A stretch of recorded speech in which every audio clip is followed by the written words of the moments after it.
સુરતથી સમાચાર આવી રહ્યા છે। પ્રાથમિક શાળાઓના ભવનોનું ખાતમુહૂર્ત કરવામાં આવ્યું। વિવિધ ઝોનમાં શાળાઓના ભવનોનું ખાતમુહૂર્ત કરવામાં આવ્યું। કેન્દ્રીય મંત્રી સી.આર. પાટીલ આ કાર્યક્રમમાં ઉપસ્થિત રહ્યા। ગૃહ રાજ્યમંત્રી હર્ષ સંઘવીની પણ ખાસ ઉપસ્થિતિ આ કાર્યક્રમમાં જોવા મળી। ગૃહ રાજ્યમંત્રી હર્ષ સંઘવીએ ભવનોનું ખાતમુહૂર્ત કર્યું। મેયરના હસ્તે 14 પ્રાથમિક શાળાના 9 ભવનોનું ખાતમુહૂર્ત કરવામાં આવ્યું। 42.6 કરોડના ખર્ચે તૈયાર થઈ રહ્યા છે પ્રાથમિક શાળાના ભવનો।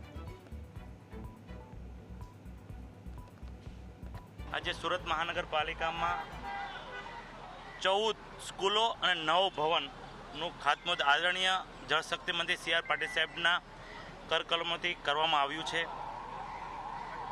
241 ओरडा 9 शाळा मळीने छे अने 42 करोड़ना खर्चे आ स्कूलोनुं निर्माण थवामां छे। आश्रे 5500 जेटला छोकराओ आ शाळामां भणशे। अत्यारे आ छोकराओने बीजी शाळामां मर्ज करी दीधा छे, एटले आवनार समयमां 1.5 वर्षनी अंदर आ तमाम शाळाओनुं बांधकाम कम्प्लीट थई जशे।